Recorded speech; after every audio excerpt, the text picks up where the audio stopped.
Hello student, 12th class physics wave optics. आज wave optics का हमारा थर्ड लेक्चर। फर्स्ट लेक्चर में हमने वेव फ्रंट डिस्कस किया, सेकंड लेक्चर में हमने हाइगन्स प्रिंसिपल डिस्कस किया। आज हम डिस्कस करेंगे law of reflection using by Huygens principal.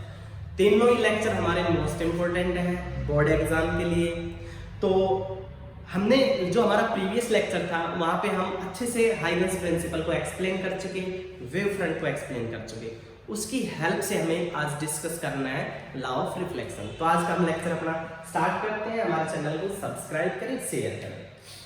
तो सबसे पहले हम कुछ की पॉइंट के बारे में बात करेंगे। कुछ की पॉइंट है, उनका यूज करके हम प्रूव करेंगे किसका, हाइगन्स प्रिंसिपल का यूज करते हुए लॉ ऑफ रिफ्लेक्शन को। सबसे फर्स्ट की पॉइंट है, प्रूव करना क्या है, हमें क्या प्रूव करना है। लॉ ऑफ रिफ्लेक्शन में क्या होता है, incident angle equal to reflected angle. सबसे फर्स्ट की पॉइंट, मतलब हमें लास्ट में क्या प्रूव करके दिखाना है कि जो इंसिडेंट एंगल होगा वो रिफ्लेक्टेड एंगल के क्या होगा, इक्वल। सेकंड की पॉइंट, जो हमारा सेकंड की पॉइंट है उसमें हमने एक बात लिखी है कि रे पर जो हम नॉर्मल ड्रॉ करेंगे, जैसे हमारे पास कोई पैरेलल रेज है, कुछ हमने रेज लिए हैं जो पैरेलल है। ये चीजें हमने वेव फ्रंट में भी डिस्कस की थी कि भाई कोई हमारे पास पैरेलल रेज है तो उनके जो लोकस पॉइंट होंगे वो सेम फेज में क्या करेंगे, लाई करेंगे, और वहां से हम एक सरफेस क्या करेंगे, कट करेंगे, और वो जो सरफेस हम कट करते हैं वही हमारा क्या होता है, वेव फ्रंट। तो ये हमारे क्या हो गए, लोकस पॉइंट हो गए। ये लोकस पॉइंट क्या होंगे, सेम फेज में होंगे। तो ये जब फेज में हम लेके चलेंगे तो यहाँ पे हमें नॉर्मल ड्रॉ करना होगा। ये नॉर्मल ड्रॉ करेंगे तब हमें क्या मिलेगा, प्लेन वेव फ्रंट मिलेगा। मतलब जब भी लाइट रे पैरेलल हो, रेज पैरेलल हो, तो हमें क्या मिलता है, प्लेन वेव फ्रंट मिलता है। पॉइंट सोर्स लेके चलते हैं तो स्फेरिकल वेव फ्रंट मिलता है। पीछे हमने जो हमारा प्रीवियस लेक्चर था हाइगन्स प्रिंसिपल, वहां पे हमने ये सारी चीजें डिस्कस की थी। थर्ड की पॉइंट मोस्ट इंपोर्टेंट है कि जो स्पीड होती है, हमें पता है डिस्टेंस अपॉन टाइम होता है। स्पीड क्या होता है, डिस्टेंस अपॉन टाइम। तो एक बात याद रखनी है, जब भी सेम मीडियम में लाइट ट्रैवल करेगी, अगर मीडियम सेम है तो स्पीड भी सेम रहेगी, डिस्टेंस भी सेम ट्रैवल करेगा सेम टाइम में। क्योंकि मीडियम सेम है तो स्पीड भी सेम रहेगी, जिस वजह से जो पार्टिकल है सेम टाइम में सेम डिस्टेंस क्या करेगा, ट्रैवल करेगा। तो आज का हम इन 3 की पॉइंट्स का यूज करके आज का हम अपना टॉपिक स्टार्ट करते हैं। जो आज का हमारा लेक्चर है law of reflection using wave theory और हाइगन्स प्रिंसिपल। तो हमने यहाँ पे क्या किया, यहाँ पे हमने दो लाइट रे ली है। दो लाइट रे ली है मींस यहाँ पे हमारे पास एक प्लेन वेव फ्रंट है, वो हमने एक रिफ्लेक्टिंग सरफेस पे इंसिडेंट कराया है। तो हमने क्या किया, यहाँ पे एक रिफ्लेक्टिंग सरफेस लिया है, ये हमारे पास है रिफ्लेक्टिंग सरफेस, और हमने यहाँ पे दो लाइट रे पैरेलल लिए हैं। लाइट रे पैरेलल लिए हैं तो यहाँ पे जो नॉर्मल होगा वो हमें क्या देगा, वेव फ्रंट। और किस टाइप के वेव फ्रंट मिलेंगे हमें, प्लेन वेव फ्रंट। किस टाइप के वेव फ्रंट मिलेंगे, प्लेन वेव फ्रंट। तो अब हम यहाँ पे क्या करते हैं, ये जो हमारा पॉइंट होगा और यहाँ पे जो पॉइंट होगा वो दोनों क्या होंगे, सेम फेज में होंगे, और ये यहाँ पे क्या होगा, नॉर्मल होगा। तो यहाँ पे हमें एक वेव फ्रंट मिलेगा ए और बी। हमारे पास एक वेव फ्रंट है ए बी वेव फ्रंट, जो यहाँ पे हमने क्या करा दिया, इंसिडेंट। अब जैसे ये लाइट रे यहाँ पे टकराएगी और ये लाइट रे ट्रेवल करके यहाँ पे जाएगी, जैसे यहाँ से ये लाइट रे आगे ट्रेवल करेगी तो ये पार्टिकल यहाँ से यहाँ ट्रेवल कर जाएगा। यहाँ से ये पार्टिकल ये ट्रेवल करेगा ऐसे, तो यहाँ से ये लाइट रे ऐसे ट्रेवल कर जाएंगे। तो ये लाइट रे ट्रेवल कर गई, तो अब यहाँ पे भी अपने पास एक वेव फ्रंट हमें मिल जाएगा। तो ये हमारा एक वेव फ्रंट और हमें मिल गया। तो ये हमारे पास एक वेव फ्रंट हो जाएगा जिसका हम नाम दे देते हैं ए बी, और ये हो गया आपका सी और डी। तो हमारे पास दो वेव फ्रंट मिल गए हैं, एक ए बी हो गया है और एक हमारे पास सी डी हो गया है। तो ये हमारा ये लाइट रे टकराए मींस एक प्लेन वेव फ्रंट हमने इंसिडेंट कराया किसी भी रिफ्लेक्टिंग सरफेस पे। जब प्लेन वेव फ्रंट को हमने इंसिडेंट कराया तो वो वेव फ्रंट टकराया इस प्लेन से, और टकराने के बाद क्या हो गया, रिफ्लेक्ट हो गया। तो ये जो प्लेन है ये हमारा है इंसिडेंट प्लेन, इसको हम बोलेंगे इंसिडेंट प्लेन, और जो ये हमारे पास है ये हमारा हो गया है रिफ्लेक्टेड प्लेन। ये हमारे पास एक क्या हो गया है रिफ्लेक्टेड प्लेन। तो अब यहाँ पे हमें करना क्या है, एक बात मैंने स्टार्टिंग में हमने बोली है कि भाई जब भी मीडियम सेम होगा, स्पीड सेम होगी, डिस्टेंस सेम होगा, टाइम भी सेम होगा।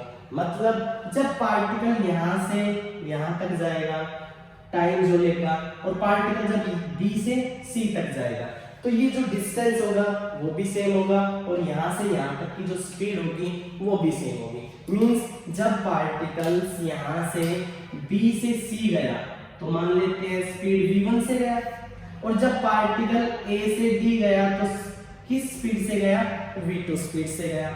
टाइम यहाँ पे क्या लिया t1, और यहाँ पे टाइम क्या लिया t2। तो हमें पता है कि मीडियम अगर सेम है तो मीडियम सेम है तो स्पीड v1 v2 होगी, टाइम t1 t2 हो जाएगा, और जो डिस्टेंस होगा अपने पास b से c वो इक्वल टू हो जाएगा a से d। तो यहाँ पे जो हमारा डिस्टेंस जो ट्रैवल किया है इस वेव फ्रंट ने b से c और a से d दोनों क्या होंगे इक्वल। तो यहाँ पे हमारे पास फर्स्ट इक्वेशन हमें मिल जाएगी जो हम लिख देते हैं यहाँ पे कि भाई जो अपने पास BC होगा वो इक्वल टू हो जाएगा अपने पास AD के। इक्वेशन फर्स्ट यहाँ पे हमारे पास क्या आ गई है, फर्स्ट इक्वेशन आ गई है। तो हमें प्रूफ क्या करना है, हमें प्रूफ करना है कि भाई incident angle equal to reflected angle. तो अब यहाँ पे ना तो हमें कहीं इंसिडेंट एंगल दिख रहा है और ना ही रिफ्लेक्टेड एंगल, तो हमें वो यहाँ पे रिप्रेजेंट करना होगा। तो यहाँ पे हम लेके चलते हैं अपना इंसिडेंट एंगल। तो हमें क्या करना है, एक नॉर्मल ड्रॉ करना है। तो जो हम नॉर्मल ड्रॉ करते हैं तो नॉर्मल के साथ जो ये एंगल बनेगा ये हमारा क्या होगा इंसिडेंट एंगल, और ऐसे ही हम यहाँ पे एक नॉर्मल ड्रॉ करेंगे।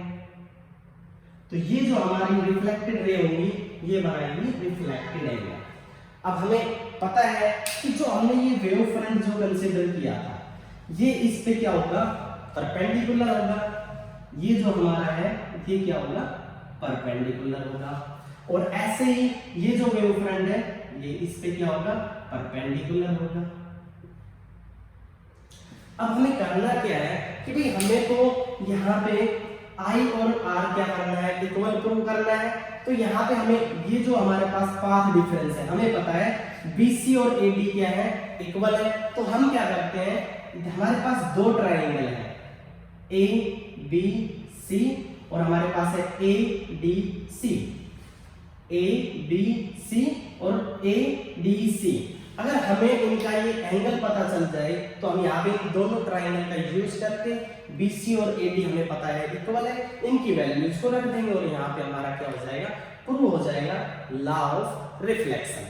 तो अब हमें करना क्या है, वैसे आप चाहो तो डायरेक्ट भी कर सकते हो कि भाई ये जो एंगल होगा आपका ये इंसिडेंट एंगल होगा और ये जो होगा आपका ये आपका रिफ्लेक्टेड एंगल होगा।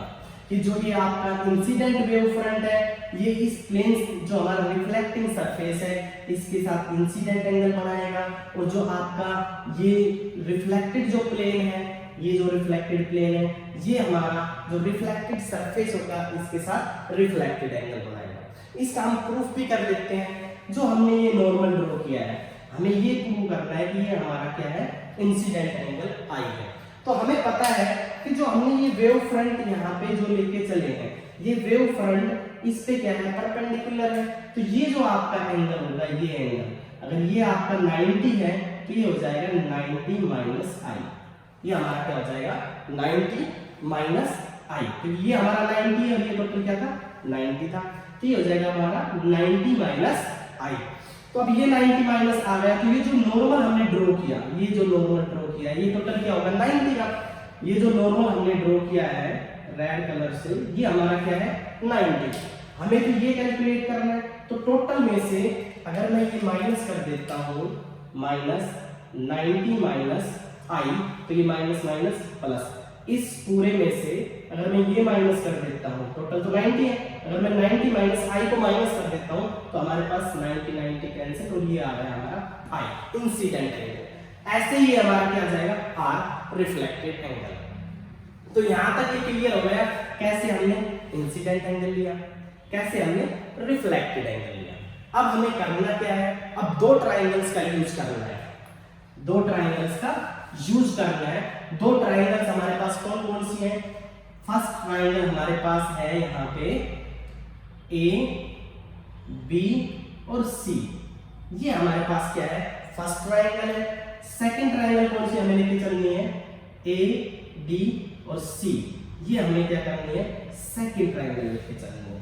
इन दो ट्राइंगल्स का यूज करना है और यूज करके हमें क्या करना है? I इक्वल टू आर का क्या करना है? प्रूफ करना है। तो कंटिन्यू करते हैं यहां पे।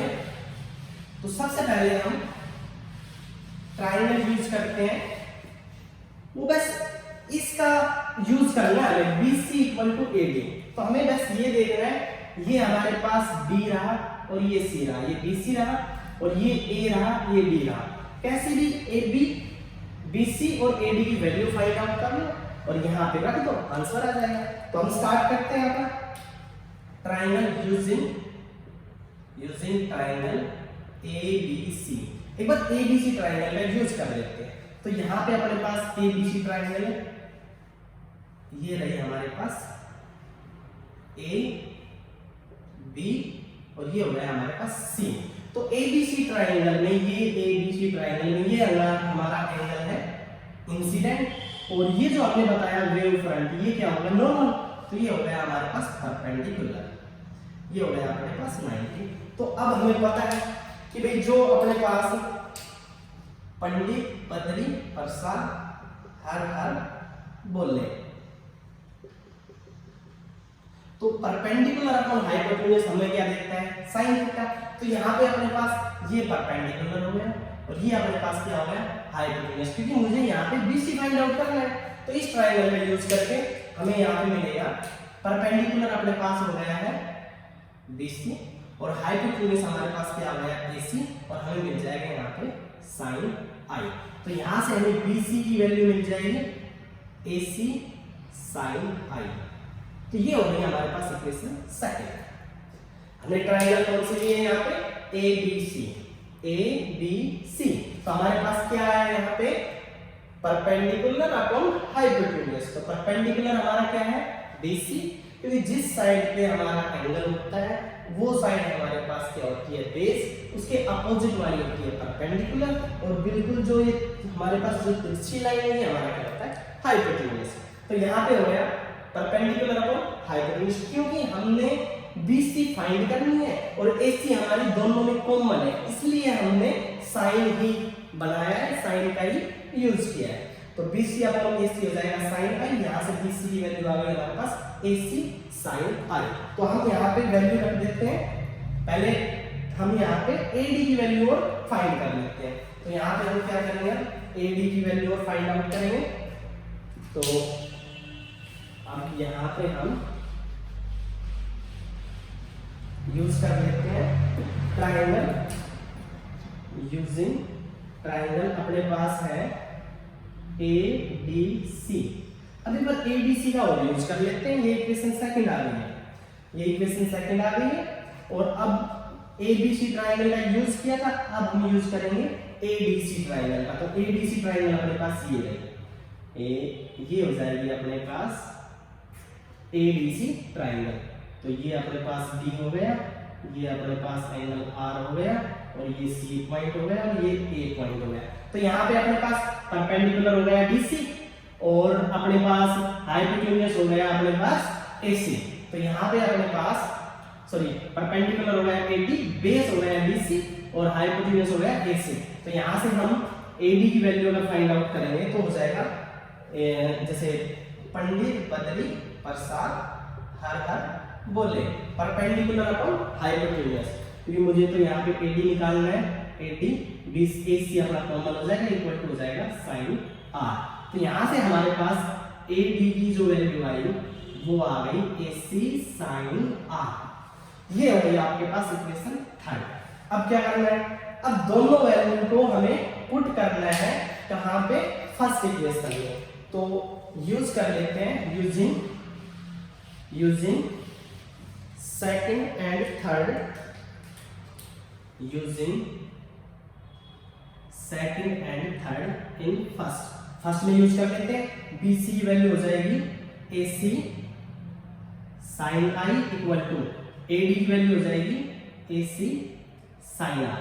AC से AC cancel, sin I equal to sin R। sin I और sin R very small angle, इसीलिए हम क्या लेके चलेंगे I इक्वल टू R। तो ये हमारा आज का जो लेक्चर था, जो हमें प्रूव करना था कि जो इंसिडेंट एंगल होगा वो इक्वल टू रिफ्लेक्टेड एंगल के होगा, वो हमने प्रूव कर दिया है। थोड़ा स्पेस का थोड़ा सा डर था कि कहीं कैमरे में ये हमारा ना आ पाए, इसलिए थोड़ा सा ये कुछ यहाँ पे किया कुछ यहाँ पे किया, क्योंकि फिर बाद में हम चेक करते वीडियो में कि भाई कुछ चीजें गायब हो चुकी हैं, तो इसलिए थोड़ा सा ये करना पड़ा। बट एक एक चीज अच्छे से एक्सप्लेन कर दी है, मुझे लगता है अच्छे से आपको समझ में आ गई होगी। नेक्स्ट लेक्चर में मिलेंगे हम law of refraction using by Huygens principle. और ऐसे ही हमारे वीडियो को लास्ट तक देखते रहें, चैनल को सब्सक्राइब करें, वीडियो को शेयर करें, कमेंट्स करें। Thank you.